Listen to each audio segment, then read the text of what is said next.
Hey, I just wanted to show how I would fix a lane gouge on a bowling ball for really cheap.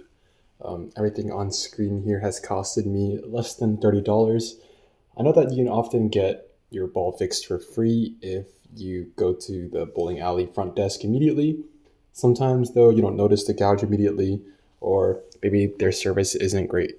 I personally had a few of my balls gouged. It sounds pretty bad, but it took them 2 weeks to get back to me. So this is like my alternative. I had my ball gouged a little bit here, and I went ahead and filled it up. So it still looks gouged because I'm using clear resin. A pro shop can color the resin to make it look more smooth. You can also, mix resin with color yourself. I don't do that because I don't really care enough. I just want it to be filled. So for the sake of example, I will be filling this gouge right here. Now I have had another ball gouge in the past and I used this same method to fill it. And I'll show some pictures on screen right now. And that worked great. So I want to share with you guys how I fix my balls for really cheap. So the most important thing is this UV resin. This is what we're going to use to fill the ball gouge. This also saves a lot of time because UV resin cures really fast if you have a UV flashlight. This one is specifically 365 nm. Definitely go for 365 to around 395, preferably 365, that's a little bit better. This is just straight up water. This is isopropyl alcohol. You should have this regardless of if you're doing ball repairs or not, just very handy in life. This is just some sanding pads I got from AliExpress for very cheap, but sanding pads, you don't need name brands, they're all the same. And then this is just a filer that we're gonna use to file down the resin. Anyways, let's go ahead and start with just some safety first. Make sure you're wearing some nitrile gloves. I will have everything linked in the description below. So first off, let's take our isopropyl alcohol and we're just gonna go ahead and wipe down our ball really fast, especially around the gouge area. But we just wanna wipe down the area that we're gonna fill just so that we don't see any dust. Obviously this is meant for bigger repairs, but I literally don't have any gouges besides this one to fix. So we're gonna go ahead and start by opening our UV resin.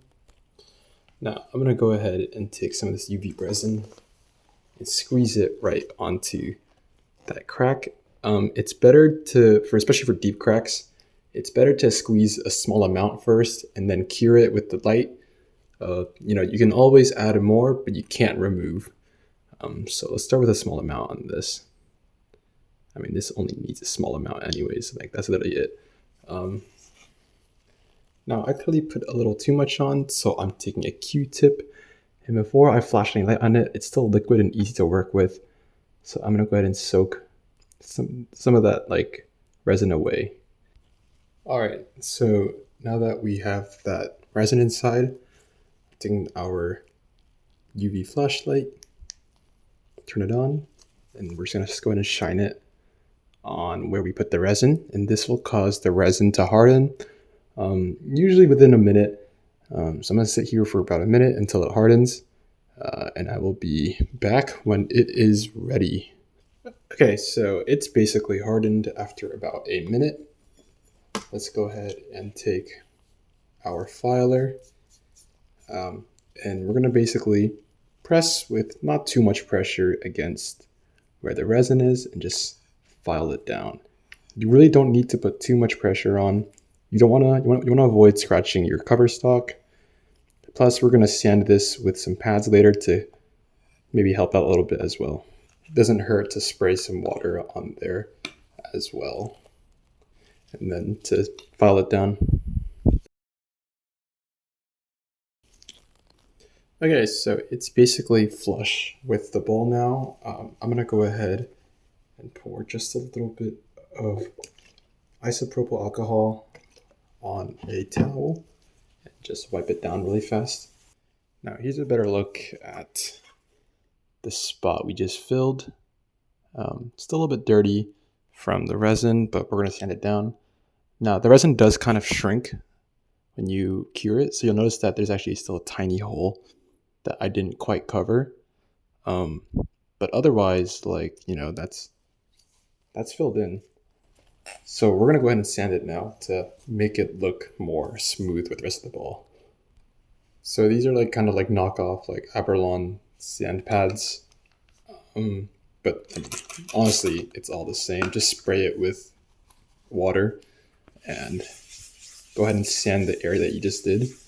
If you want to, you could sand the entire ball to make sure you're not getting any flat areas, but generally I don't think you need to if you're hand sanding it, because you're not going to have, especially with like a, because I'm going straight to 2000 grit, which is a pretty fine grit.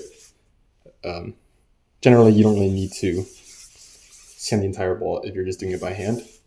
Of course you could resurface it right now if you wanted to, but the ball only has so much cover stock left in it.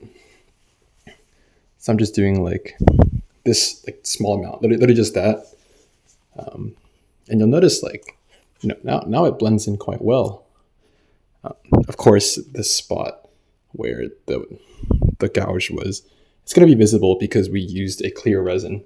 If I had mixed that resin with other colors, it wouldn't be so obvious. But I mean, I run my finger against it and it feels just like if you, for example, got like your ball plugged, perhaps, it's like that same feeling. Like there's definitely like not the same as the surrounding cover stock, but it's perfectly adequate. And if you have any deep lane gouges that might affect the way you bowl, this is a great quick fix and very cheap one at that lasts a long time.